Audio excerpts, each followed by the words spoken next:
Hola, buenas tardes. Quería daros la bienvenida y agradeceros sinceramente vuestra presencia en esta jornada de solidaridad que hemos organizado desde el Partido Comunista de España, de Segovia, de solidaridad con el pueblo cubano.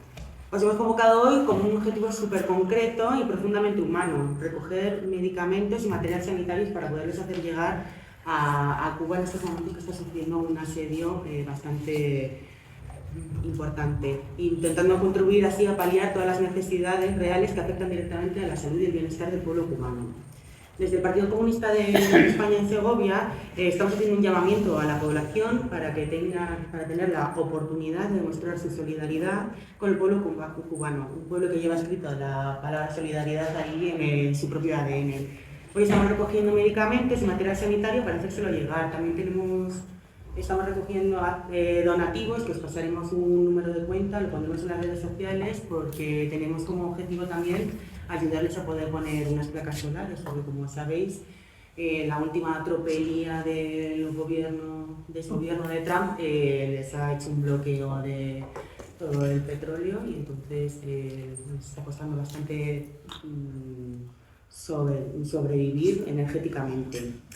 Para comprender un poquito la iniciativa, la importancia de esta iniciativa, os voy a dar unas pequeñas pinceladas, pero para eso tenemos a los ponentes, a mis compañeros, sobre la situación actual que sufre Cuba como consecuencia de este injusto bloqueo imperialista estadounidense y sobre todo de estos que se han visto agravados sobre todo estos últimos años con el primer gobierno de Trump, luego después Biden, que tampoco no levantó prácticamente nada del bloqueo, y con la segunda desgobierno que está teniendo este señor, un poco degenerado, un reciente informe del Center for Economic and Policy Research concluye que este endurecimiento de las sanciones estadounidenses desde 2017 hasta la actualidad es el responsable del 148% de la mortalidad infantil en Cuba. Este informe señala textualmente que durante este periodo, o sea, desde el 2017 hasta el 2025, porque no incluye el último año, las medidas coercitivas económicas y unilaterales de los Estados Unidos contra Cuba han sido endurecidas de manera sustancial por el presidente Trump, luego han permanecido vigentes, como os he contado, por el presidente Biden, y antes de que se fueran, han vuelto a ser reforzadas nuevamente durante el segundo gobierno de Trump. Si la tasa de mortalidad infantil en Cuba hubiera permanecido estable durante los últimos 8 años, no se habría producido la muerte de aproximadamente 1.800 bebés. O sea, un 148%, casi 2.000 bebés. Una cifra que por sí sola creo que nos interpela a todos los que estamos aquí presentes. Y todo esto, como os he dicho, sin contar lo que ha pasado en el último año, en el 2026, que no está incluido en este informe, donde el enésimo giro de Trump se ha traducido en un bloqueo energético que mantiene a la isla prácticamente sin suministro de petróleo. ¿Y qué es lo que pasa con Cuba? Que más del 90% de la electricidad del país depende de combustibles derivados del petróleo. Por tanto, los hospitales, por ejemplo, se han visto especialmente agravados por este golpe y se están sucediendo numerosos apagones que están afectando al bienestar y a la sanidad de la población cubana. El gobierno de Estados Unidos está directamente involucrado en un castigo colectivo contra la población cubana y está ampliamente documentado, como todos sabéis. Un castigo colectivo de civiles, cuando ocurre un conflicto armado, constituye una violación de la Cuarta Convención de Ginebra y puede ser sancionado como crimen de guerra. Aunque, bueno, todos conocemos la situación ahora mismo del pueblo palestino, que sí que es un conflicto armado y todavía no se están condenando como crímenes de guerra. ¿Qué es lo que está pasando en Cuba? Pues que estos crímenes de guerra, según la Convención de Ginebra, solo cobran vigencia cuando existe un conflicto armado. Entonces, como no es un conflicto armado, supuestamente lo que está sucediendo en Cuba, o sea, que es un conflicto, no se puede declarar como crímenes de guerra. Pero ¿acaso esto no es un crimen igual? O sea, un crimen prolongado durante más de 60 años, agravado en la última década por los desgobiernos de estos políticos que han tenido, presidentes que ha tenido el gobierno de los Estados Unidos. El corte de cargamentos del petróleo dirigidos a Cuba tiene consecuencias mortales. Como os he dicho, más del 90% de la electricidad del país depende de derivados del petróleo. O sea, están en una situación bastante precaria. De ahí que también los donativos que recojamos sean para intentar conseguir placas solares y paliar toda esta que no llega en la gasolina, ¿vale? Entonces, un castigo colectivo es un crimen de guerra solo con el conflicto armado. Yo creo que debería de esto considerarse crimen de guerra. 60 años, 6 décadas. Se dice súper pronto, ¿no? 6 décadas. Y rápido, pero es bastante grave. Y además que está afectando a la población y de manera deliberadamente contra la población civil. No tiene mucho sentido para nosotros, ¿no? Entonces, además, ¿qué es lo que pasa con el pueblo cubano? Que frente a este contexto, ellos, como os decía, la solidaridad está inscrita en su ADN. No solo es un país bloqueado, que además, a pesar de toda esta situación a la que le abocan, es profundamente solidario. Durante décadas, La Habana ha enviado médicos y otros profesionales de la salud a numerosos países a ofrecer atención sanitaria y formación, las brigadas médicas internacionales cubanas. En 2016 había unos 50.000 profesionales cubanos de la salud trabajando en 67 países. Hay un montón de publicaciones académicas y médicas que han elogiado este programa por llevar la atención médica a comunidades vulnerables y desatendidas, así como a zonas rurales remotas donde el personal sanitario local no está llegando. ¿Qué es lo que está pasando? Que en los últimos años, además, Estados Unidos está presionando y amenazando a estos países que reciben las ayudas para que abandonen estos programas, dejando a un montón de personas civiles y que no tienen nada que ver con el pueblo cubano, en principio, sin atención médica, con el único objetivo de castigar a Cuba, un país que no representa ninguna amenaza para la seguridad estadounidense ni para ningún otro país. Entonces, además, esta ofensiva se suma a una campaña mediática. Si vosotros buscáis ahora mismo en Google brigadas médicas cubanas, la primera página que se ve en Google, o sea, de toda la lista de artículos que salen, hay un montón de artículos periodísticos que las desprestigian y que las llaman explotación, esclavitud o fraude, y que no son lo que supuestamente son. Entonces, en todas estas sanciones económicas amplias, o sea, ya son los asedios modernos. Ya no atacamos países con sigan atacando países con acero y fuego, pero el control del sistema financiero internacional lo tiene Estados Unidos. Entonces, y su moneda. Si ellos lo controlan, ellos pueden controlar un país también. Entre las medidas más dañinas que han impuesto en los 3 últimos años encuentran una lista de entidades cubanas restringidas, no les permiten tener transacciones con empresas que están controladas por el gobierno cubano.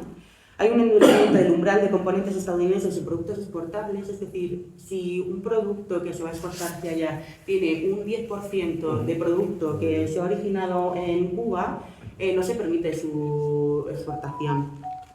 A mí me parece alucinante. Hay restricciones de viajes al turismo, esto ya todos lo conocéis. Se les ha reincluido a Cuba como el Estado patrocinador del terrorismo. Además, tienen limitaciones en el envío de remesas, como controlan el sistema financiero internacional, pues hacen un poco lo que quieren. Y luego están estas cosas últimas que ya os he comentado, las sanciones que les meten a los países que sí que mantienen las emisiones médicas cubanas y el bloqueo de los combustibles. Todo esto tiene consecuencias directas en la vida cotidiana de la población y estamos hablando además de muertes, ¿vale? O sea, además de precariedad en su vida. Y esto encarece, retrasa o directamente impide el acceso a los recursos esenciales para la atención médica. Entonces, por eso la jornada de hoy cobra todo su sentido. No se trata solo de enviar material médico, que sobre todo es imprescindible, sino que es un gesto recíproco que queremos dar al pueblo cubano y devolverles la solidaridad que están teniendo o que han tenido durante décadas con otros pueblos. Durante la crisis del COVID-19 todos sabéis que Cuba volvió a demostrar toda su solidaridad desarrollando sus propias vacunas y compartiéndolas con otros países. Además también enviaba personal sanitario a todos estos países que tenían sistemas de salud que estaban colapsados. Entonces, desde esta lógica, nosotros, el Partido Comunista de España, y la lógica de la solidaridad entre pueblos, es desde la que entendemos esta iniciativa. Entonces, para ello hemos traído, para profundizar en este contexto, con José Sarrión, el profesor de la Universidad de Salamanca, que es procurador por Izquierda Unida de las Cortes de Castilla y León, militante del PCI de Izquierda Unida, Y si no me equivoco, hace un año estuviste por ahí, pudiste vivir en tus carnes el bloqueo institucional que sufre el país. Y nos acompaña también, por supuesto, Alejandro Pino, el agregado académico de la Embajada de Cuba, a quien agradecemos mucho que nos acerque una visión directa sobre la realidad cubana actual. Os agradecemos muchísimo, sinceramente, vuestro tiempo y vuestra disposición para venir aquí a Segovia a esta jornada. Y bueno, un poco para finalizar así mi intervención, quiero recordar una frase de Fidel Castro, que me parece súper importante, que porque Cuba envía médicos y no envía bombas. ¿Vale? Contamos entonces con esto, la recogida de material sanitario, lo estamos dejando ahí, pero vamos a recogerlo durante 15 días. Próximamente en las redes pondremos un número de cuenta para posibles donativos, ¿vale? Y poneros en contacto, podéis poneros en contacto con Carlos Serrano, ¿vale? En principio haremos recogidas en la sede que está ahí en Santa Eulalia, pero podéis llamarle a él o buscarnos por las redes y enseguida nos pondremos en contacto con vosotros. Así que nada, sin más, doy por inaugurada la jornada solidaria.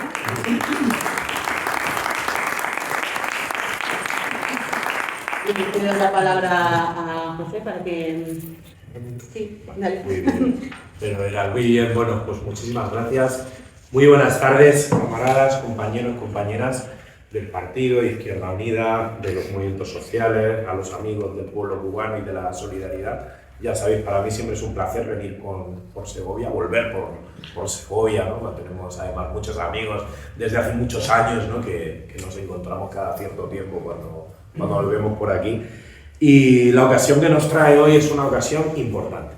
Es una ocasión importante, porque el Partido Comunista es un hijo del internacionalismo. Todo partido comunista nace en los debates que nacen de la Primera Guerra Mundial, donde el movimiento obrero básicamente tuvo que hacer un debate acerca de si había que priorizar en la política los intereses nacionales o si lo más importante eran los intereses de la clase trabajadora internacional. Eso es lo que hizo que los partidos comunistas nacieron, primero en la conferencia de Zimmermann y luego sobre todo a través del proceso de 1920-21 en el que nace también el Partido Comunista de España. Y por eso el internacionalismo no es una casualidad, ni es una cosa decorativa, ni es un elemento secundario para nosotros, ¿no? Pero además hay algo más, ¿no? Y hay algo más importante en esto. Yo quiero agradecer de verdad al Partido Comunista de Segovia que haya organizado esta actividad y sobre todo especialmente a la Embajada de Cuba que hayáis venido personas a estar con nosotros esta tarde, que es mucho más importante además lo que podéis contar vosotros, ¿no? que lo que pueda contar yo. Porque en este momento, y yo es lo que quiero plantear en mi intervención, la defensa de Cuba contra el imperialismo es la tarea más urgente y es la tarea central que los antiimperialistas de todo el mundo tenemos que asumir en la fase en la que nos encontramos. Esta es una situación central. Esta es una de las situaciones principales en las que nos encontramos. Porque estamos en una situación cuando empezó el ataque de Israel contra la Franja de Gaza, que nos ha tenido durante 2 años peleando, y veo por aquí que hay muchos camaradas, como no puede ser de otra manera, que estáis con el logotipo de apoyo a Palestina, de apoyo a Gaza, como es lógico y como tiene que ser. Recordemos, por cierto, la última vez que estuve en Cuba, estuve con estudiantes de medicina de Gaza, gazatíes que estaban estudiando medicina para poder volver a ejercer la medicina, a salvar vidas en Gaza, y no podían precisamente porque estaban en pleno genocidio, en pleno ataque brutal, ¿no? Por todos lados. Y nosotros, cuando empezó el ataque de Israel contra Gaza, ¿qué decíamos? Decíamos que esto era un genocidio. Y era un genocidio anunciado en televisión. Pues bien, lo que nosotros vemos que quiere hacer Estados Unidos contra Cuba, el deseo de Estados Unidos contra Cuba, es hacer un genocidio diferido. Es decir, Estados Unidos está aplicando una política, hay un filósofo africano, se llama Aquiles Mbembe, que habla de la necropolítica. Es decir, la política consiste, en último término, en que el que manda decide quién vive y quién muere. Cuando Trump afirma en el mes de enero que hay que eliminar que ninguna gota de petróleo entre en Cuba, lo que está diciendo es que Estados Unidos va a decidir quién vive y quién muere en Cuba. ¿Y por qué razón? Bueno, yo creo que hay que echar un ojo a la historia y hay que tener en cuenta algunas variables que son importantísimas. La primera es, ¿qué supone la Revolución Cubana desde su nacimiento en 1959 hasta la actualidad? Y la segunda es, ¿qué tipo de ataques hace Estados Unidos para ver cómo podemos nosotros confrontar o cómo podemos apoyar, ¿no?, frente a esta presión de carácter imperialista gigantesca. Lo primero que hay que decir es que la Revolución Cubana no es una revolución cualquiera, no es una cosa menor. La Revolución Cubana, para empezar, empieza en un momento del siglo XX en el que nadie esperaba una revolución. Es decir, en el año 59, la Revolución Rusa llevaba ya 42 años hecha. Y la Guerra Fría nos había dejado un mundo en el que había dos grandes bloques, un mundo occidental contra un mundo oriental, en el cual parecía que las cosas ya no se movían. Si uno echa un vistazo a la realidad de la época, encontramos el golpe de Estado contra Jacobo Arbenz en Guatemala, con un intento de reforma social que es frenado por un golpe de Estado patrocinado por la CIA, los frenos a los procesos de movimiento obrero que se producen en Indonesia, en Grecia, con enormes caracteres represivos, elementos represivos gigantescos contra el movimiento comunista, o golpes de Estado en Bolivia o en Argentina contra Perón, ¿no?, que estaban suponiendo pequeños procesos de reforma, de transformación social, de transformación política, que son abortados por la CIA, en un momento en el que no parecía que hubiera condiciones para una revolución. De hecho, en Europa occidental estaba cada vez más del bando estadounidense. Si nos fijamos, aparecen jefes de Estado que operaban antes de la Segunda Guerra Mundial, que ya eran políticos antes de la Segunda Guerra Mundial. Es el caso de De Gaulle en Francia, pero es el caso de Macmillan en Reino Unido, el caso de Adenauer en Alemania, etc. Y lo que nos encontramos es que en un momento en el que Estados Unidos está en una fase expansiva, en un momento en el que la doctrina Monroe, que considera América Latina su patio trasero, está en un momento que parece que no se puede cuestionar, encontramos que hay un país que inicia una revolución propia, en el que un conjunto de guerrilleros, perdonad la expresión, un conjunto de barbudos, son capaces de tumbar a un ejército financiado y entrenado por Washington. Y esto es algo que Estados Unidos primero no se lo espera, y que además no solamente no lo espera, sino que inicia una segunda ola revolucionaria que parecía que no iba a llegar y que inicia un proceso guerrillero por toda América Latina, por África y por parte de Asia.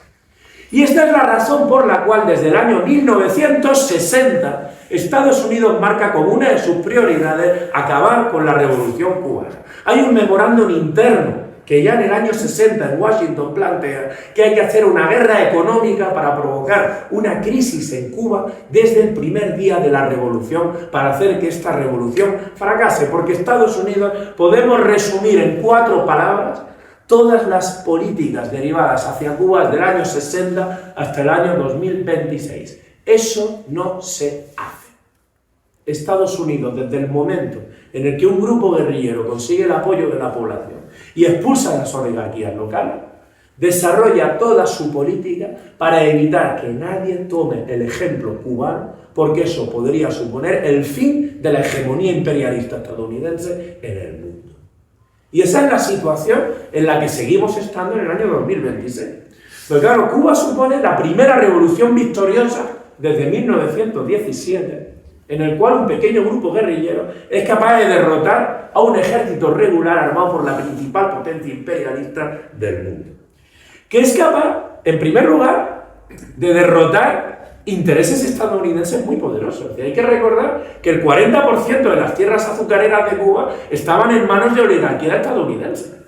Hay que recordar que el 80% de los servicios públicos lo estaban, el 90% de las minas y de las ganaderías, todas las empresas de petróleo, como la Shell, que por cierto, el primer bloqueo energético que se hace contra Cuba no es este. Ya en el año 60 las petroleras estadounidenses se niegan a refinar petróleo de origen soviético, que es la primera razón con la cual se decreta un bloqueo energético total contra Cuba. Es decir, el bloqueo energético empieza en realidad en el año 60. Lo que pasa es que se ha ido agudizando y Trump en esta última fase lo ha llevado a su máximo paroxismo, al extremo de no permitir ni una sola gota que entre.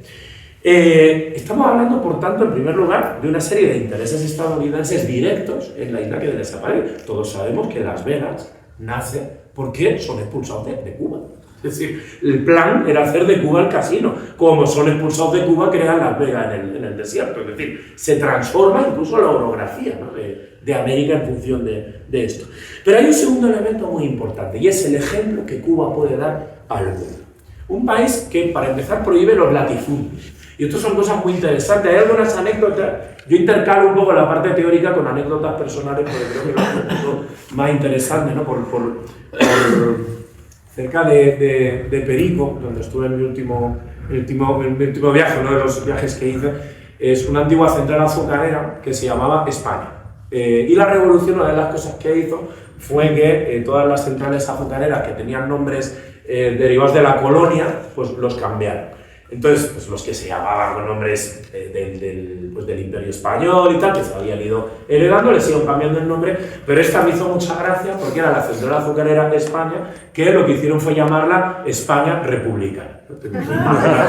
Donde estaba, que fue un homenaje a los revolucionarios cubanos a la España republicana. Hay que recordar que hubo además centenares de cubanos que vinieron en las brigadas internacionales a combatir el fascismo a territorio español, ¿no?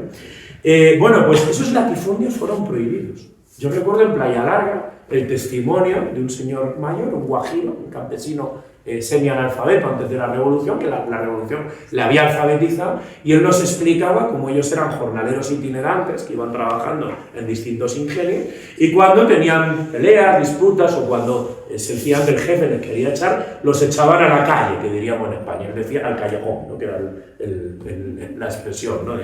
de allá. Bueno, eso se prohíbe. Entonces hay más de 100.000 pequeños campesinos que reciben por primera vez títulos de tierra para poder vivir de su trabajo y poder vivir de su tierra con títulos de propiedad, ¿no? Esto era una cosa muy común cuando vas por el campo, hay mucha gente mayor que lo recuerda, ¿no? Que es una expresión a veces que dice, esta tierra me la dio Fidel, que a veces era literal, porque a veces participaba en los repartos, etc. Entonces, una revolución primero que transforma un sistema de clases, ¿no? Que elimina los desahucios. Yo recuerdo estar en 2017, que además fue un periodo especialmente positivo a nivel económico en Cuba, porque Obama no levantó en ningún momento el bloqueo. El bloqueo cubano nunca se ha levantado, pero es verdad que durante la administración Obama hubo una cierta relajación de algunas de las condiciones que permitían el turismo. Entonces hubo unos años, ¿verdad?, donde hubo un cierto, porque además Cuba en cuanto le levantan lo más mínimo, enseguida se nota muchísimo, porque tienen una enorme capacidad de inventar, ¿no?, de reconstruir y de hacer con poco una enorme cantidad de cosas. Entonces yo recuerdo estar con un joven de 15 años que estaba celebrando su quinceañera precisamente y explicarle lo que era un desahucio, porque no concebía el término. O sea, no comprendía el concepto de que un banco te pueda quitar una casa. Porque ese chico era ya la cuarta generación de gente que había habitado en un país donde el desahucio no existía. O sea, ni siquiera conceptualmente, ¿no? Que te echen de tu casa por un impago era algo impensable, ¿no? Un país que crea un polo científico, una industria farmacéutica, que hay que recordar que hace la primera vacuna para el meningococo B, por ejemplo, o que hace 5 vacunas del COVID. Porque cuando aquí estábamos dependiendo de las vacunas de la Pfizer, de las grandes empresas farmacéuticas que se hicieron millonarias, hay que recordar que Cuba hace no una, sino 5 vacunas, entre ellas una pensando en mujeres, otra pensando en embarazadas, otra pensando en personas con enfermedades de diverso tipo, es decir, una vacuna muy humana, que por cierto, debido a las medidas de bloqueo, no pueden vender. Porque vacuna le vende 300.000 vacunas del COVID a Pakistán, que debido a las medidas de control financiero y de bloqueo, Pakistán no puede pagar nada. Lo cual nos explica muchas cosas. Pero además, para que tengáis otro dato, una enfermedad que en Europa conocemos muy bien y en Cuba también es el Alzheimer. Por desgracia, yo estoy seguro de que todos los que estamos aquí hemos tenido o tenemos algún familiar con Alzheimer. Cuba ha desarrollado un medicamento contra el Alzheimer, hay un documental muy bonito, se titula El sueño de Teresita, que realizó un pequeño colectivo de cineastas cubanos que habla de estas cuestiones. Ya he desarrollado un medicamento que está demostrado que frena las consecuencias del Alzheimer de una manera bastante clara, está probado en un laboratorio, pero por culpa del bloqueo estadounidense no se puede producir, porque un medicamento no se produce en un laboratorio sin más, necesita una inversión previa para poder producirse en masa, y como no se puede vender, no se puede producir. Con lo cual el bloqueo estadounidense está matando no solo al pueblo cubano, sino que también está matando a europeos. No se nos vaya a olvidar, ¿no? A ver si tocándonos un poco a nosotros también conseguimos que se despierte un poco de fila, porque esta es la realidad. Un país que consigue, por supuesto, erradicar el analfabetismo. Hay que recordar que hay una escolarización infantil del 99%, lo cual en América Latina es prodigioso. una erradicación del analfabetismo. 50% de jóvenes entre 18 y 25 años estudian en la universidad de manera totalmente gratuita. Cuando digo gratuita, quiero decir que las residencias también son gratuitas. Yo he estado en la Universidad Central Las Villas, donde la residencia, la cama, etcétera, tampoco se cobra, junto a la matrícula, etcétera, es todo gratuito. Por cierto, es interesante que en España no tenemos datos de matrícula universitaria entre 18 y 25 años, pero sí tenemos datos de titulados en educación superior entre 25 y 35. Incluida FP superior estamos en el 53%. Con lo cual no es descabellado pensar que en Cuba haya más niveles de matrícula universitaria comparativamente que en España. Seguramente no sea descabellado pensar. Hablamos de una sociedad, lo veníamos hablando Alejandro y yo hace un momento, donde antes del 59 había 6.000 médicos para todo el país. 6.000 médicos para todo el país. A día de hoy hay un médico por cada 155 habitantes. Es la mayor tasa de médicos por habitante del mundo. Ni siquiera en Europa existen estas tasas de medicalidad, ¿no? Unos niveles de igualdad francamente sorprendentes. Aquí hay muchísimas historias muy bonitas, ¿no? Y tengo que autocontrolarme. He puesto un reloj, ¿vale? Para que no se me escape. Porque hay que autocontrolarse por la cantidad de historias, ¿no? Pero veníamos hablando, yo en mi último viaje me llevaron a conocer la Universidad de las Artes, allí en La Habana. La Universidad de las Artes era un antiguo club de campo de la alta burguesía habanera, que era tan racista que Batista, el dictador anterior a la revolución, ¿no? el dictador financiado por Estados Unidos, Batista, que era un poco mulato, no le dejaron ser miembro porque era un club para blancos. ¿Sí? Para que nos hagamos una idea del racismo que tenía ese club, que el propio dictador de la isla no podía ni ser socio, que votaron en contra de que formara parte del club, ¿no? Esta gente, por cierto, Fidel no la ha hecho porque no hizo falta. Cuando entraron los barbudos en La Habana, se fueron ellos solos, ¿no? Se dieron cuenta de que no iban a tener mucho que hacer. Y entonces, ¿qué hizo la revolución? Creó una Universidad de las Artes, no para Cuba, sino para todo el mundo. Y crearon una gran escuela artística, una gran escuela de música, de cine, de escultura, para todo el mundo, para todos los pueblos del tercer mundo, para toda Latinoamérica, África, Asia, etc. Claro, ¿esto qué significa? Que Cuba, y no me enrollo mucho más con este punto, podríamos seguir muchísimo tiempo con la solidaridad, con todo, que Cuba da un ejemplo muy peligroso.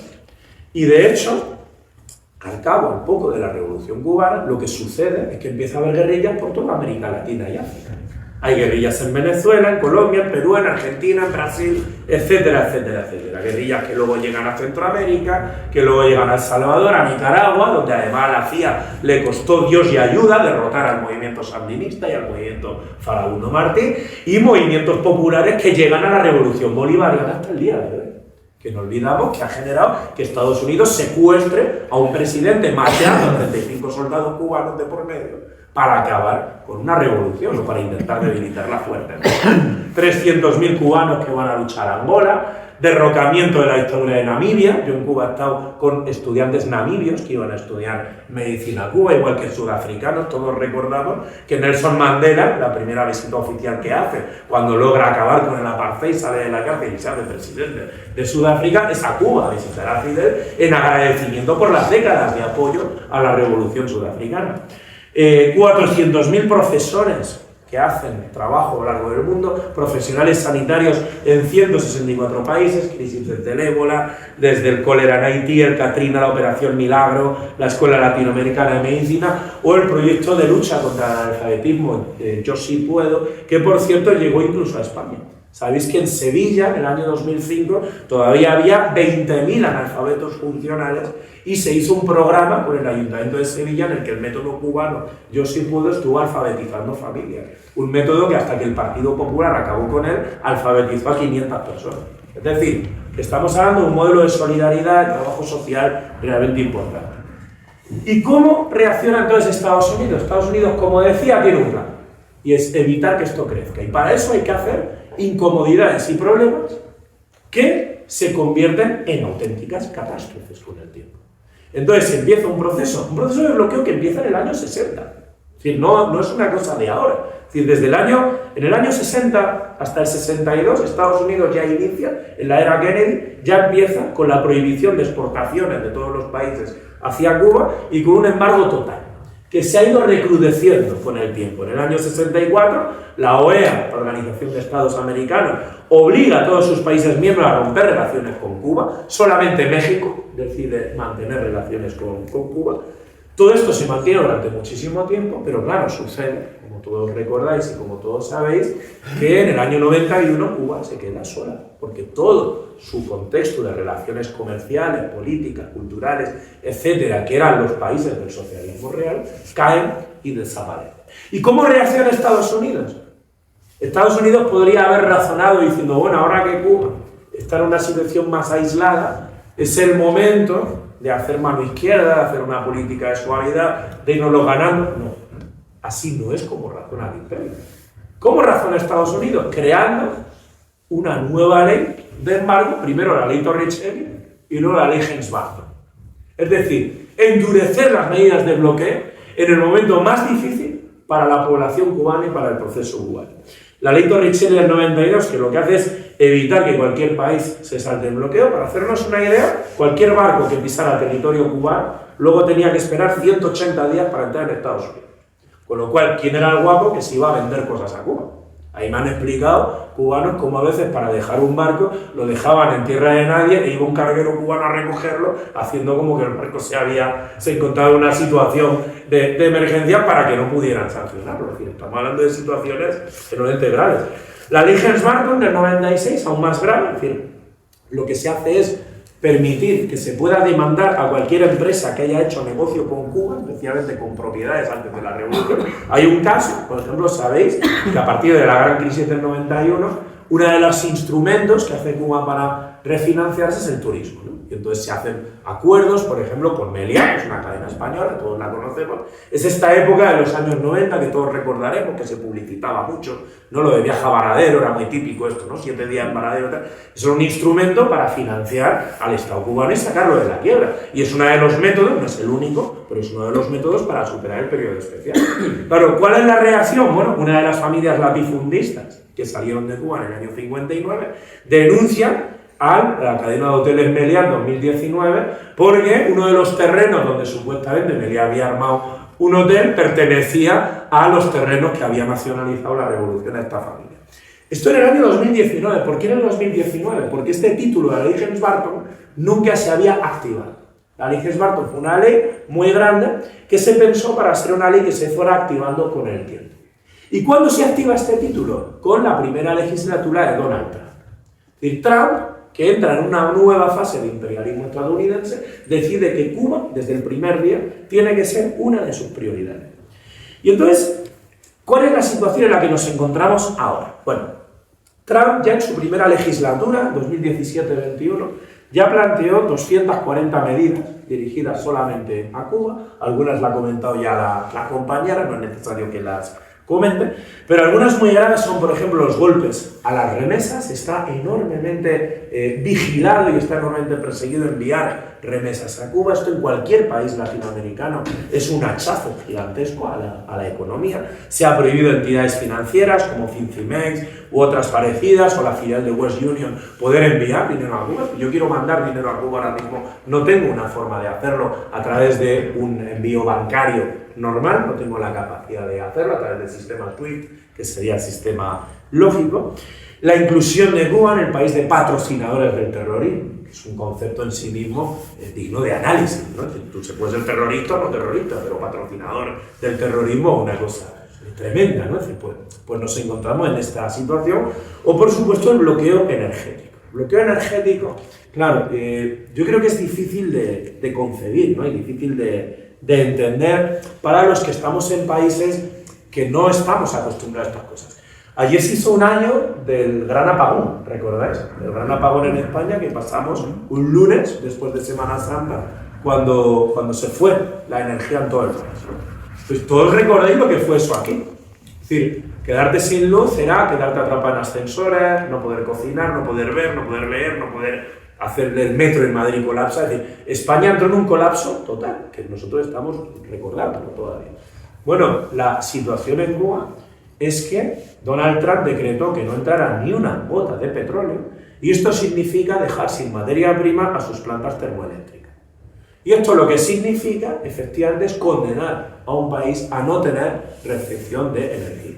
Claro, imaginémonos si en España, que es un país sin castigos, sin situaciones de embargo, sin situaciones de bloqueo, la situación de bloqueo energético nos generó la situación que nos generó, imaginémonos en un país que se encuentra en situación de bloqueos del año 60, en un país que está perseguido, que tiene, por cierto, a su peor enemigo no a 100 millas, como se dice a veces, sino dentro de la propia isla. Porque hay que recordar que Cuba tiene una base estadounidense desde hace más de 100 años en contra del gobierno y en contra del pueblo cubano, que además no tiene cláusula de rescisión. O sea, que Estados Unidos puede tener la base el tiempo que quiera sin que el gobierno tenga capacidad de reaccionar de ninguna de las maneras, ¿no? Y esta es la situación en la que nos encontramos. Claro, ¿qué es lo que desea Estados Unidos? ¿Qué es lo que está buscando? Estados Unidos sabe que no puede hacer una invasión por tierra a Cuba. Esto no es posible. No se puede hacer una operación porque Cuba, entre otras cosas, es un país movilizado. Y un intento de invasión a Cuba sería una respuesta que tendrían un segundo Vietnam. Estados Unidos es perfectamente consciente de que no puede hacer este tipo de acciones. ¿Qué es lo que está buscando? Generar un enorme malestar. Lo que Estados Unidos está buscando, y perdonadme la brutalidad de lo que voy a decir, lo que Estados Unidos quiere es que haya niños que empiecen a morir en incubadoras. Porque que te corten la electricidad es muy incómodo. Y yo estaba en casas donde la electricidad solo se podía poner 2 horas durante el día. Por cierto, una cosa importante. En España, cuando tenemos un déficit energético, o en país capitalista, lo primero que pasa es que los precios se disparan. En Cuba no. En Cuba, un problema energético no supone un aumento de los precios. Lo que supone es que hay que repartirla. Entonces, lo que se hace es que solamente se puede poner unas horas al día. Y de hecho los cubanos tienen un sistema de información en el que se va informando, mire, va a haber unos cortes, va a haber unos problemas, porque lo que hace el Estado cubano es gestionar y organizar esto. Y gracias a un Estado socialista, una situación de crisis energética de un nivel terrible, no está generando víctimas mortales. Gracias a esto, gracias a que hay una planificación y un aviso. Y que por lo tanto los ciudadanos de La Habana saben que el jueves van a tener un corte, los ciudadanos de tal pueblo saben que van a poder encender la nevera de 5 a 7, que van a poder aceptar. Es decir, hay una planificación y una resistencia organizada a través de la revolución. Cosa que es importante porque Estados Unidos está empeñado en decir que Cuba es un Estado fallido. Y esto es falso. Si Cuba fuera un Estado fallido, el golpe energético habría sido muchísimo más duro. Precisamente la revolución y el Estado el que está haciendo que se pueda resistir a una de las situaciones de agresión más graves que estamos viendo desde los años 60 en Cuba. Y en Cuba en este momento estamos en una situación muy difícil, una situación compleja, pero una situación de resistencia. Y aquí es donde entramos nosotros. Yo creo que esta es la clave para que la izquierda internacional, para que todos los movimientos políticos que estamos en la esfera antiimperialista, tengamos clara la prioridad. Y yo creo que hay 3 cuestiones y ya cierro con esto. ¿Qué hacer? Salir de aquí y ¿qué tenemos que hacer? De aquí tenemos que salir todos con una cosa muy clara. De este acto tenemos que ser emisarios de la causa antiimperialista y tenemos que salir de aquí con la idea de que si hoy somos 50 personas defendiendo a Cuba, mañana tenemos que ser 200. Y tenemos que trabajar en esta línea. Entonces yo creo que hay 3 elementos. Primero, activar la campaña comunicativa. El partido a todos los niveles, tenemos que usar las redes sociales, los comunicados, los elementos, los medios, las mociones institucionales, las PNL. Tenemos que activar todos los recursos a nuestro alcance, los boletines, para hacer campañas de solidaridad, de apoyo y de denuncia política de lo que está ocurriendo en el mundo. En segundo lugar, activar la denuncia institucional. Nuestros concejales, nuestros diputados provinciales, nuestros diputados autonómicos, el Congreso, el Senado, nuestras alcaldías tienen que colocar todos los mecanismos a su alcance. Allí donde tengamos un mecanismo de cooperación, donde haya una ONG, donde tengamos fondos en instituciones, en pueblos, en ayuntamientos, para cooperación, para solidaridad, hay que activarlos para campañas de solidaridad con Cuba. Porque hay que conseguir que todos los hospitales cubanos tengan un motor eléctrico y una planta eléctrica para evitar que haya ningún tipo de problema y que en cualquier momento no haya ni una sola incubadora, ni un solo quirófano, ni una sola operación que se frene en un momento de debilidad debido a una crisis energética. Y por último y en tercer lugar, tenemos que lanzar campañas como esta. Esto es fundamental, hacer campañas de donación, campañas de solidaridad, devolver a Cuba lo que hizo por el mundo, pero de manera muy importante la denuncia política. Porque no olvidemos que Cuba no necesita solamente apoyo material, aunque hay que movilizar apoyo material, sino que sobre todo lo que necesita es que la dejen vivir. Si en Cuba se levanta el bloqueo durante un mes, todos los problemas de Cuba desaparecen. Porque además la capacidad de gestión, y esto lo vimos los que visitamos el país en la era Obama, donde no se quitó ni una medida de bloqueo. Pero es verdad que solo autorizando el turismo generó una cantidad de riqueza que enseguida la revolución supo distribuir, canalizar y construir un país que se encontraba hacia arriba. Por tanto, yo creo que esta es la batalla, esta es la situación en la que estamos. Yo creo que actos como este son fundamentales, que actos como este hay que mantenerlos, hay que hacerlos cada cierto tiempo. Y muy importante, pediros también que sigáis las acciones del MEX, el Movimiento Estatal de Solidaridad con Cuba, que es el espacio dentro del Estado español que está generando y que está centralizando este tipo de acciones, y que estemos en la batalla. Y deciros que el Movimiento de Solidaridad con Cuba está creciendo en España.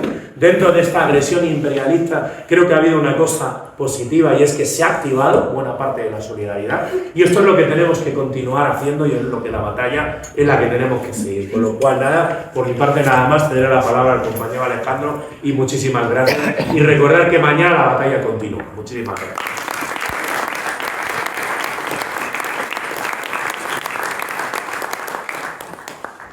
Bueno, realmente yo creo que ya no me queda nada que decir. Las dos intervenciones, tanto de Estación como de la compañera, han sido muy abarcadoras, esclarecedoras y realmente contextualizan lo que está sucediendo con Cuba. Antes de decirle algo, quisiera agradecer el gesto por los donativos y el gesto hacia Cuba, porque estar aquí hoy reunido es un gesto hacia Cuba. Ese gesto que decía hacia Ron, ¿qué vamos a hacer por Cuba? Bueno, ¿qué vamos a hacer por Cuba? Esta es la manera que tenemos de demostrar que Cuba no está sola. Esta es la manera que tenemos de demostrar que Cuba cuenta con personas en el mundo que están dispuestas a ayudarla en una situación como la que está enfrentando ahora, ante constantes amenazas, no solo de asfixia económica, sino también anuncios de presuntas pretensiones belicistas. Pero Cuba tiene gente en el mundo que la quiere, y ustedes son. Que tenemos que seguir buscando gente que la quieran y que se involucren con nosotros es real. Pero bueno, poco a poco lo vamos a ir logrando. Todos los días tenemos que hacer algo, no solo por Cuba, sino por los pueblos oprimidos del mundo, y era algo que quería decir, porque hubo algo que me recordó ahorita, ¿no? En un momento se habló de que hay personas acá con un sello alegórico a Palestina. Y es que me vino a la mente la imagen de Fidel en la ONU, que dijo que estábamos haciendo una revolución para los pueblos oprimidos del mundo. Y eso es Cuba. Es la imagen del internacionalismo por los pueblos oprimidos de Cuba. Entonces la causa de Cuba es la causa de todos los pueblos oprimidos del mundo. Palestina, Gaza, los pueblos de Latinoamérica, los pueblos del África. Esa es la causa de Cuba. Y eso es lo que vamos a seguir defendiendo, aún en las condiciones que tenemos hoy en día de amenaza, de asfixia. Sin petróleo, sin combustible, con necesidades, con una población que está sufriendo ese impacto directo de las amenazas recrudecidas de un bloqueo que ya existía. Un bloqueo que tiene 65 años y que en los últimos años se ha recrudecido 100 veces más. Porque las 232 sanciones, más de las 232 sanciones del primer mandato de Trump, Biden no las derogó. Biden la mantuvo.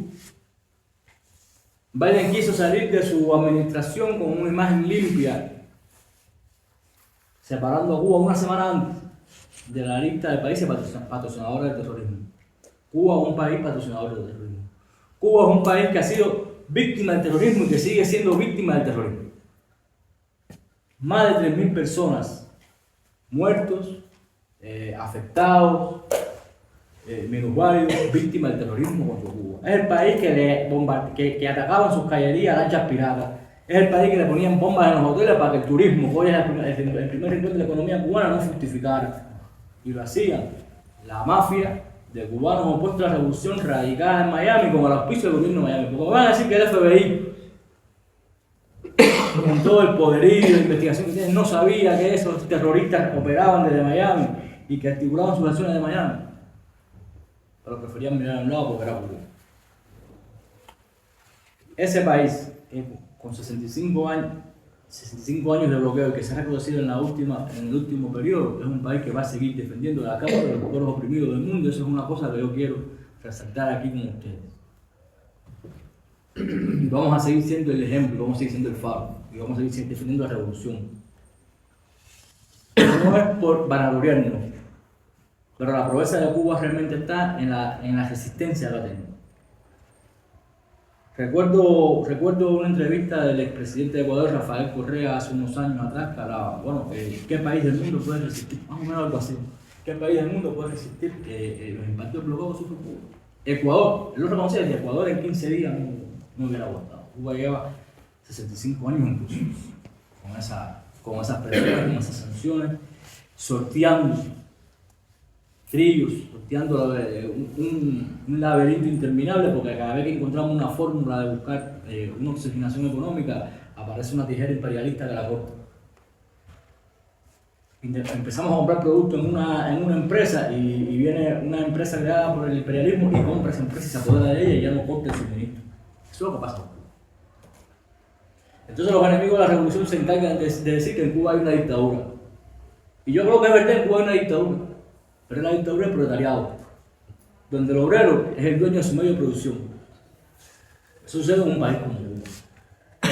Esto no hay la exclusión laboral, así como lo decía Santiago hace un momento atrás, porque el obrero tiene un sindicato que lo defiende. Un sindicato que este próximo 1 de mayo va a salir a la calle con sus obreros a celebrar el Día Internacional de los Trabajadores, pero a festejarlo, no hacer manifestaciones, no protestar, no pedir que suban el salario, no pedir que haya reformas laborales que los favorezcan, no, lo van a celebrar. Como sucede en Cuba, el año pasado fueron 600.000 cubanos en la Plaza de Revolución de La Habana, de una población de 1.800.000. Es decir, el acto central, porque en los municipios en Cuba también se hacen actos por el 1 de mayo y se desfila. Imagínense ustedes que de una población de 1.800.000 habitantes, aproximadamente, algo así, 600.000 estaban en el acto central, sin contar los que estaban trabajando ese día, las embarazadas, las paridas, los enfermos, los ancianos, los niños, los que no pudieron estar por una causa o por otra. Casi la mitad de la población de la capital estaba en la Plaza de la Revolución Cubana, demostrando al mundo que defendía y que estaba con la revolución cubana. Ese país que las campañas mediáticas imperialistas se encargan de decir que es un presidente impuesto, que no tiene respaldo popular. Ese país estaba el 1 de enero del año pasado en la Plaza de la Revolución José Martí en La Habana. Es el mismo pueblo que estuvo después de los sucesos del 3 de enero, tras los ataques militares de Estados Unidos a Venezuela y secuestro del presidente venezolano Nicolás Maduro y su esposa Silvia Flores, y el asesinato de 32 combatientes cubanos que estaban dignamente en la protección del presidente Nicolás Maduro a solicitud del gobierno de Venezuela, y que heroicamente cayeron en combate, que hicieron una resistencia que ellos mismos tuvieron que reconocer después en la conferencia de prensa que hicieron. Porque 32 hombres se enfrentaron al ejército que se vende como el ejército más poderoso del mundo, con toda la tecnología, con todos los recursos, con equipamiento militar, las fuerzas de operaciones especiales, todas esas cosas fueron a secuestrar a Maduro. Y esos 32 hombres hicieron resistencia de horas. Fueron 5 minutos, eso no duró 5 minutos, eso duró horas. Si vemos las fotos que salieron después en la sala de guerra, donde se ve a Trump, se ve a Marco Rubio y se ve al secretario de Estado, la cara era de preocupación. 32 hombres. Imagínense ustedes que Cuba está multiplicado por millones de veces en esos 32 hombres. Hay millones de cubanos que están dispuestos a tener esa misma resistencia ante un intento de intervención más en Cuba. Pero no hay solo millones de cubanos que están dispuestos a hacerlo. Hay miles de hermanos solidarios con Cuba que están dispuestos a embarcarse e ir a Cuba a defender la revolución cubana. ¿Me queda claro? No tengo el dato, pero yo sé que hay personas que sienten por Cuba y que están dispuestas a defender a Cuba desde donde le tocan, desde donde están. Cuba estuvo más de 3 meses sin recibir un barco de petróleo. ¿Cómo resiste un país sin combustible? Lo que explicaba Saqueo. No tienes electricidad, apagones de casi 24 horas o de 24 horas, pero en la realidad, porque no había petróleo en el país. pero sin embargo la resistencia revolucionaria no se detuvo a decir, bueno, no tenemos petróleo, estamos prácticamente en cero, bueno, tenemos que hacer. Nosotros vamos a buscar la vía de cómo salir adelante. Vamos a buscar las alternativas. Bueno, recientemente hay una noticia que dice que los científicos cubanos ya han encontrado una fórmula que parece ser que ya encontramos cómo refinar el crudo super pesado que tenemos en Cuba. Porque Cuba es un petróleo que no compite con los principales países productores de petróleo, pero bueno, hay algunos yacimientos de petróleo que tienen un petróleo muy cargado en azufre puro. Entonces es un petróleo muy difícil de refinar y que hasta ahora no se ha podido refinar. Bueno, en esta situación de crisis, en este momento complejo, los científicos cubanos, como hicieron cuando la vacuna del COVID, han buscado una alternativa. Ya han hecho estudios y parece que ya han encontrado una fórmula de cómo comenzar a refinar ese crudo. Pero no lo tuvimos ahí. El sol y el aire nadie lo puede cortar. Entonces estamos apostando por las energías renovables. Y gracias a los hermanos solidarios como ustedes que se han involucrado en la tarea de que Cuba lleve adelante su campaña de energías renovables. Y han hecho donativos, y han aportado equipamiento, y han aportado donaciones monetarias y metálicos, y se han comprado equipos, paneles fotovoltaicos, que tienen una especificidad. Por eso cuando alguien se motiva por hacer algún tipo de donación, de este tipo de donativos, se le pide que acuda al sitio que está donde se explica, ¿no? Porque tiene que tener unos parámetros ahí de la tecnología para que pueda ser compatible con lo que está en Cuba, los ingenieros lo puedan operar y demás. Pero bueno, gracias a esos equipos, los niños que están en incubadoras tienen corriente, pero que tienen que hacerse hemodiálisis, les funciona porque se están instalando en los lugares de prioridad. ¿Cuáles son los lugares de prioridad? Los hospitales, las personas más afectadas, las escuelas. Se está buscando la educación en Cuba no se paraba. Yo lo hablábamos cuando triunfó la revolución. En una población de 6 millones de habitantes había más de 700.000 analfabetos totales. Cuba en un año erradicó el analfabetismo. 700.000 personas alfabetizadas en un año. Esa no era la industria bananera que había en los años 50 apoderándose de los latifundios en América Latina. No, era el contingente de los alfabetizadores cubanos llegando a los lugares más recónditos de la isla alfabetizados. Mismos alfabetizadores que después, algunos de ellos fueron asesinados por las bandas patrocinadas por el imperialismo yanqui, que los pagaba, le daba armamento, preparación para alzarse contra la revolución que estaba triunfando, porque era inconcebible para ellos que estuviera surgiendo una revolución socialista de los humildes, por los humildes y para los humildes. Hasta solo 90.000 ya lo habían perdido.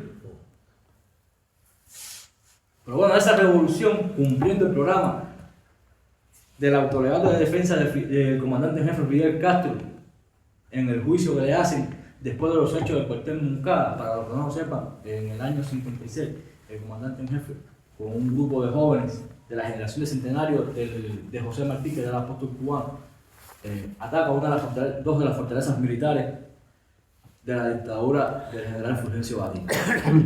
Y posteriormente son capturados, y cuando lo llevan a juicio Fidel, que era graduado de abogado, él mismo se autodefiende.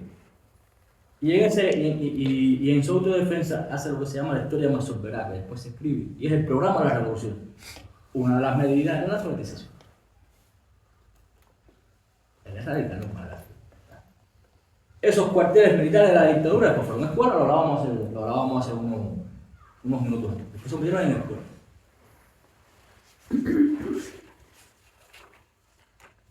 Los médicos. Cuba ha sido el único país en el mundo, y no tengo otro dato, a lo mejor estoy equivocado, que ha hecho una escuela internacional de medicina. La carrera de medicina es la carrera más cara en Estados Unidos, cuesta más de $100.000. Cuba se ha dedicado a exportar médicos. Por eso es que las brigadas médicas cubanas que cumplen su labor internacionalista después en otros países son aladas. Por eso es una tarea que tiene Marco Rubio, y tocando las puertas de los gobiernos de América Latina que se pliegan a los intereses yanquis para que suspendan las brigadas médicas y para hacer toda la campaña que hay contra las brigadas médicas y para difamar las brigadas médicas, que es esclavitud laboral, que es demás. No es esclavitud laboral, nada. Los médicos cubanos saben cuando se comprometen con una tarea que tienen que ir a cumplir una misión internacionalista, que tienen que ir a los lugares más recónditos donde se les designe al campesino, al pobre, al olvidado, es a llevarle medicina al olvidado. Eso ellos no lo pueden comprender. Porque un médico en Estados Unidos o en cualquier país capitalista o imperialista, un médico es una personalidad. Pero los médicos cubanos llegan al campesino, a ese pobre, a la favela, al cerro, y se involucran la persona. Pero no solo le da la atención médica, le da el cariño, le da el afecto que le inculcó la revolución. Y es verdad, ellos atacan eso, porque ellos saben que eso es una fortaleza de la revolución. ¿Y dónde lo van a atacar? A la fortaleza que tenemos. Por eso es la campaña contra las brigadas médicas, por eso es la campaña contra los principales líderes, por eso es la campaña destinada a la juventud cubana para subvertir a la juventud cubana, porque ellos saben que esa juventud cubana es la que va a llevar la obra de la revolución cubana. El ejemplo, ese faro, es a donde van a atacar y es por eso lo hace. Decía el guerrillero heroico Ernesto Che Guevara en algún momento, no sé las palabras exactas como lo dijo, pero decía algo así. Mientras más te critique el enemigo, mejor lo estás haciendo. Era algo así lo que decía. Por eso es que nos atacan. Entonces, mientras más nos atacan, mejor lo estamos haciendo. Vamos a preocuparnos el día que el enemigo no nos cuestione la labor revolucionaria que hace. Y eso es lo que pasa con Cuba. Y este mes, que no ha concluido, ya estamos en sus últimos días, se cumplió el 65 aniversario de la victoria para el León. Cuando el imperialismo yanqui reclutó unos mercenarios de esos cubanos que se fueron huyendo de la revolución, los reclutó. Porque no mandó su fuerza, no mandó el soldado norteamericano, no. Mandó a los mismos. Hay un dicho que dice Roma. Roma para los traidores, ¿no? Pero no, sí, exacto. Bueno, mandó a los traidores. ¿A quién puso de punta de lanza? A los traidores. Pero no duraron 72. Como no van a durar en una contienda lo que hoy o mañana se atrevan a aventurarse. Porque hay que tener claridad en algo. Hay una resistencia revolucionaria. El pueblo cubano se va a defender.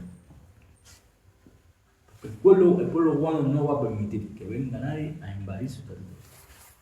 Pueden haber algunas personas que estén más a favor o en contra del proceso revolucionario. Y hay personas que no están a favor del proceso revolucionario. Pero hay muchas de esas personas que incluso no están a favor del proceso revolucionario, que no están de acuerdo con que venga tampoco nadie a invadirlo. Pero son mucho más.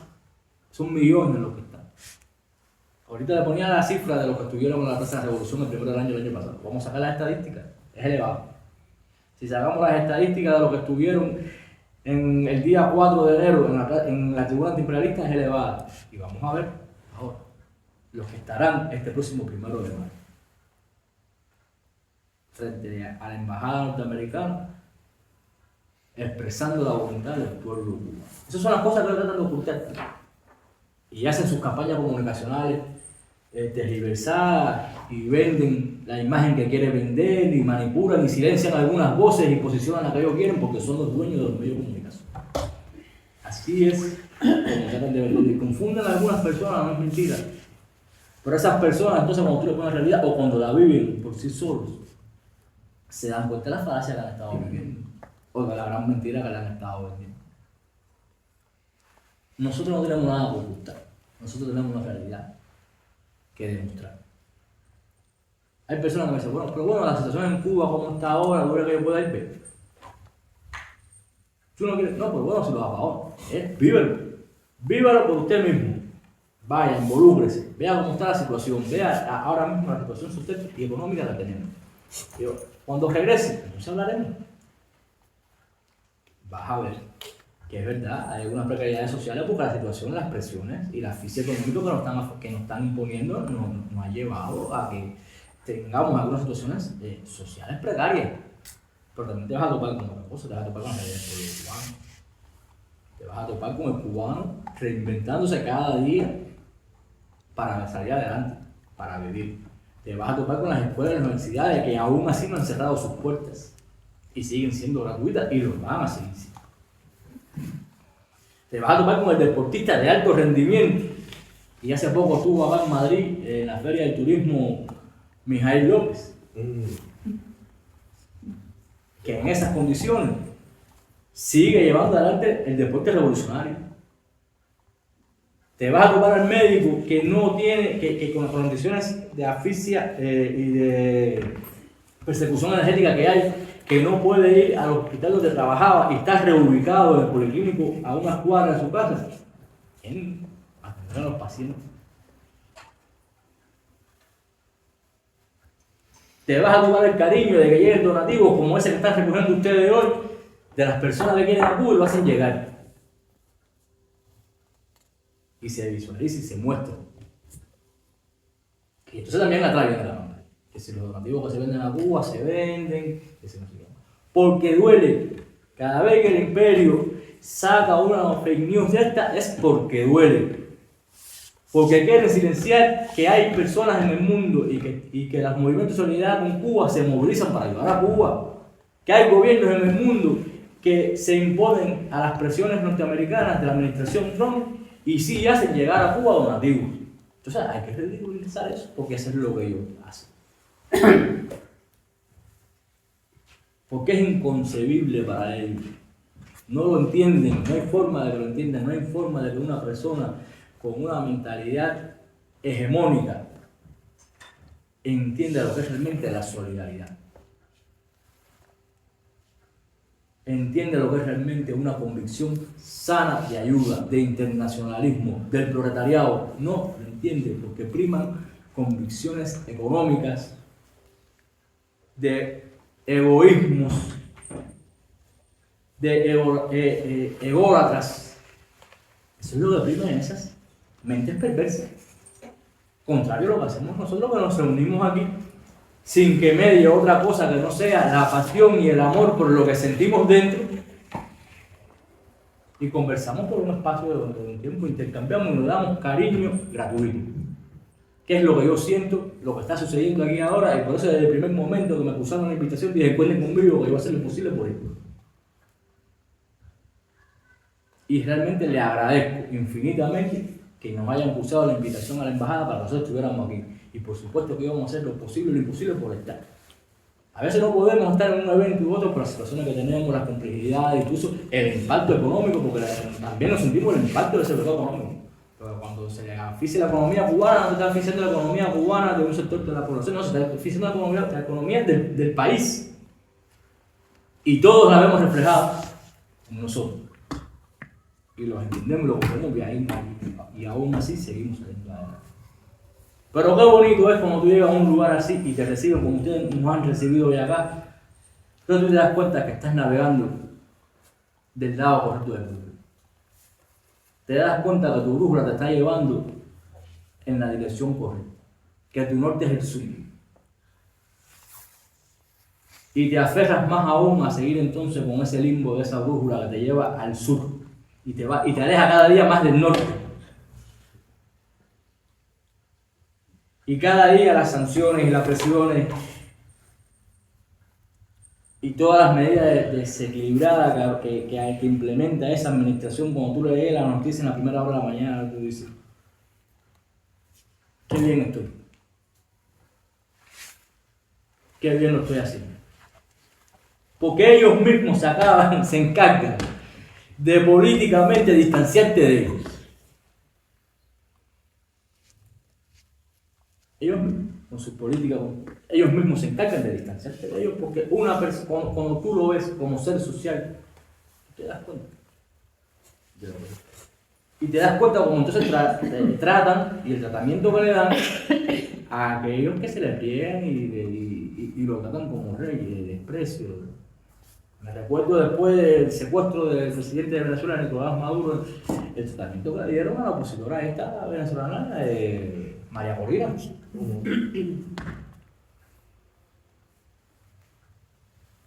La imagen habla por sí sola, no lleva explicación. Pero las revoluciones socialistas en el mundo, y no solo la cubana, el resto de las revoluciones socialistas en el mundo que han existido, nunca le han dado la espalda a la población y nunca le han dado la espalda a los que cooperan con ella. Y es una política que la revolución cubana sigue llevando. Y lo dijo el presidente Miguel Díaz-Canel hace poco. Nunca vamos a olvidar en estos momentos difíciles nos han apoyado. Y yo, desde mi humilde opinión de revolucionario convencido de que conozco la revolución cubana y que me he criado y formado dentro de la revolución cubana, me atrevo a decir que nunca vamos a olvidar a los que en estos momentos difíciles nos están apoyando y lo van a seguir haciendo. Pero no quiere decir que los que no lo han hecho, si mañana tenemos que ayudarlo, no lo vayamos a hacer, también lo vamos a ayudar.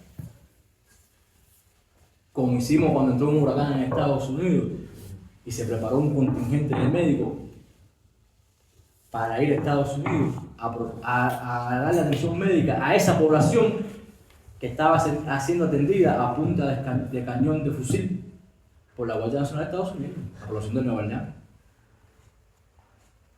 que desembarcó la Guardia Nacional con las carabinas al hombro. Sin embargo, Cuba estaba dispuesto a mandar un contingente de médicos. El contingente de médicos Henry Reef. Porque Henry Reef era un norteamericano que estuvo en la contienda cubana cuando la batalla contra la colonia. Nosotros lo íbamos a mandar. Por supuesto, ellos no podían aceptar eso. Y sí llevábamos un arma, pero era arma moral. Llevábamos el arma moral, porque Cuba tiene la moral de aún en esas condiciones, con todas las presiones de las oficios, nosotros ser mejor y contribuir con que ellos puedan ser adelante. Tenemos una afectación social, si el pueblo se sufre, porque el pueblo norteamericano no es el enemigo del Cuba. Y hay muchas personas en el pueblo norteamericano que quieren a Cuba y que son bien recibidas cuando van a Cuba. Entonces hay políticos norteamericanos que quieren a Cuba y recientemente hemos visto ahí, en las noticias han salido las manifestaciones de algunos políticos norteamericanos apoyando a Cuba. El que odia a Cuba es ese establishment que está arriba, que es el que quiere, el que ve a Cuba con una visión como si fuera una moneda en el centro del Caribe. Ese establishment que estoy seguro que hay algunos de los que provienen de Las Vegas, ese paraíso de casinos que se hizo ahí, que salieron de Cuba, como decía Sergio Morita, pero era el mismo que en el año 58 se reunió con la mafia en el Hotel Nacional y en el Hotel Riviera para planear cómo iban a dividir a Cuba y cómo iban a hacer todo el paraíso de casinos desde La Habana hasta Varadero. Por eso es que se hace el túnel de La Habana. Luego ellos no hacen el túnel de La Habana porque querían hacer el túnel de La Habana, porque querían hacer la vida más cómoda del cubano. No. Es que por toda la costa entre La Habana y Varadero iba a existir una cadena de hoteles inmensa y todos estaban por la mafia. Pero fueron entonces esa gente, los directivos de esos hoteles que estaban involucrados con la mafia, los que los barbudos, cuando triunfa la revolución en enero, los van a buscar y los sacaron presos y juzgados. Entonces, y hacen sus negocios, el dinero que se robaron, el dinero que se llevaron, se lo llevan para Estados Unidos y fructifican y se hacen millonarios, se hacen más ricos todavía, claro, porque están en un país que les permite la explotación del hombre por el hombre.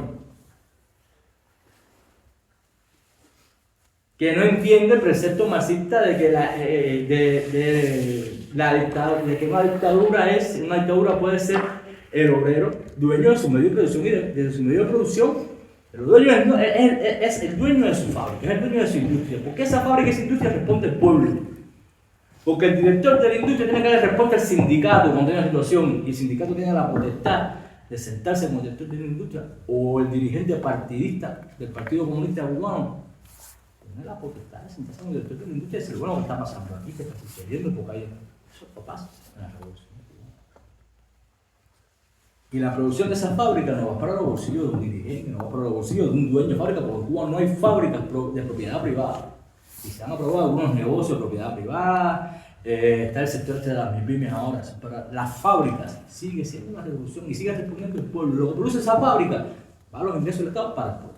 Para poder comprar la leche en polvo del barco que tiene que dar miles de vueltas por el mundo y hacer peripecias y travesías para poder llevar leche en polvo a los niños. Para poder buscar el oxígeno. Cuando el COVID, oxígeno, que cuando Estados Unidos, el gobierno de Estados Unidos se enteró que íbamos a adquirir un banco de oxígeno en un país determinado, en plena crisis del COVID, que empezó a escasear el oxígeno en el país y que había gente muriendo por el impacto del COVID, que todos sabemos lo que fue el COVID en el mundo, lo imposibilitó. Y eso no es un asesinato. Porque eso es asesinato. Saber que hay una gente en un hospital, en una sala de terapia intensiva, como le dicen acá UCI, con las horas contadas, y tú le estás bloqueando el acceso al balón de oxígeno. Pero nosotros supimos reponer, supimos buscar la vía. Y nuestros ingenieros supieron crear formas para darle con un mismo balón de oxígeno a 3 y 4 personas. Porque el conector entonces se hizo de otra manera, se le hicieron varias salidas, varias boquillas para conectar varias mangueras, y con un mismo balón de oxígeno se le podía suministrar oxígeno a más de un paciente, cuando está normalmente un balón de oxígeno por paciente. Porque ellos compraron, ellos intervinieron, buscaron una forma de boicotear eso.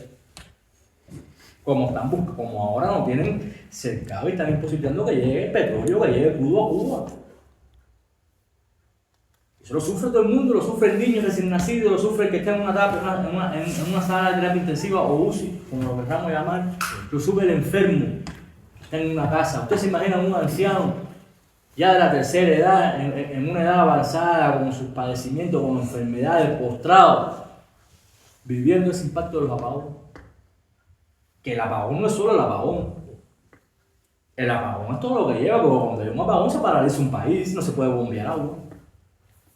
No hay combustible para el transporte.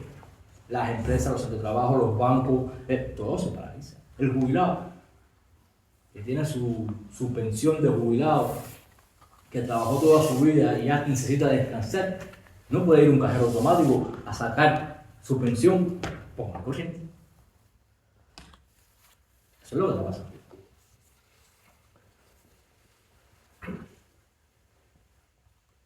No, que la revolución cubana, que el comunismo no funciona. Bueno, quítame el bloqueo. Quítame. Vamos a ver si funciona o no funciona. Si cuando Obama no quitó el bloqueo. Y ojo, porque Obama tampoco quería que la revolución cubana avanzara. Él tenía otra estrategia. Pero bueno, se flexibilizaron algunos asuntos en materia económica. Los cubanos que estaban fuera empezaron a regresar. Prácticamente no había migración. Esta gente le miran de manera ilegal y se aventura en embarcaciones rudimentarias. Eso casi fue cero. Porque la gente empezaron a virar a su país, a su tierra, a su idiosincrasia. Pero bueno, tenemos unas sanciones económicas realmente fuertes que se sienten. Y el golpe de eso se siente porque es real, no es mentira, existe. Y ellos lo quieren ocultar y le quieren dar otro nombre, que si embargo, bueno, no es embargo, es bloqueo, porque el embargo de las normas internacionales es otra cosa. Y esto es bloqueo total, es impedir. ¿Estoy pasado? No. 5 minutos porque nos debo. Bueno, nada, hago una pausa y ya, abierto las preguntas que quieran hacer. Creo que he hablado bastante también.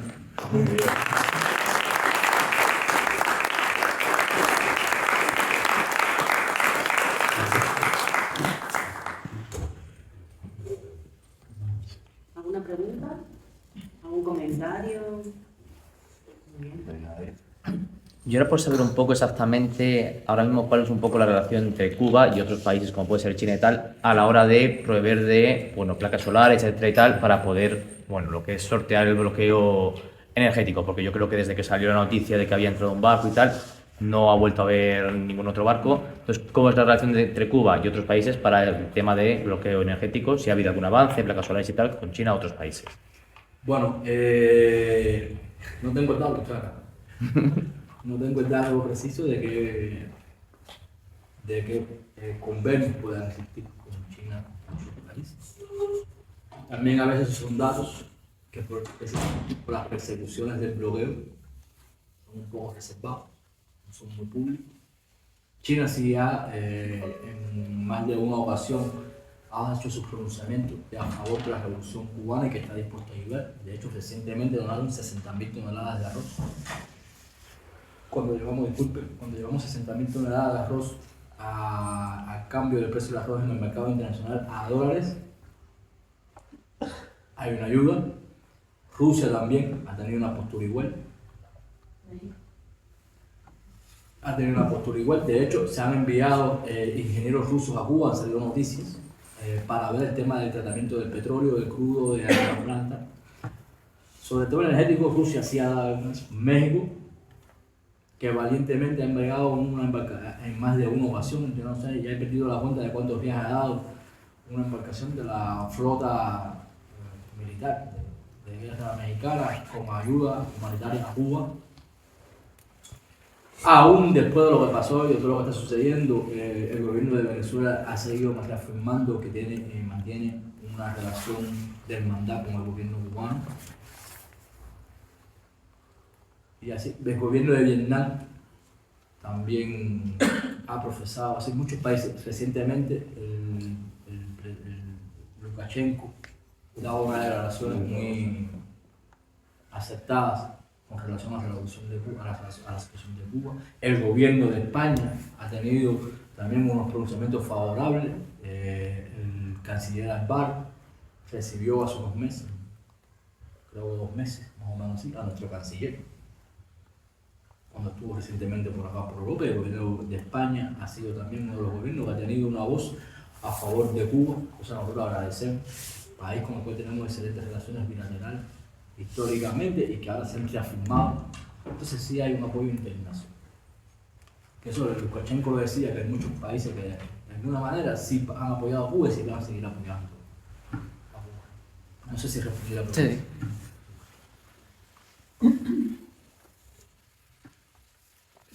¿Más? Bueno, pues agradeceros a Alejandro Carrión por haber venido para acá y sobre todo agradeceros a todos vosotros por las donaciones que estáis haciendo. Queremos agradeceros de parte de España aquí en Segovia todas estas donaciones y Carlos, ¿quieres la palabra un momentito? Y todo lo que tenéis nuestro contacto, toda la ayuda que podamos hacer desde Segovia, cualquier campaña que consideréis que es importante, estamos a la orden. ¿Vale? Lo necesitéis. Pondremos en las redes sociales la cuenta de donativos y cuándo podemos recibir notificaciones, ¿vale? Y materialmente. Muy bien. Muchas gracias.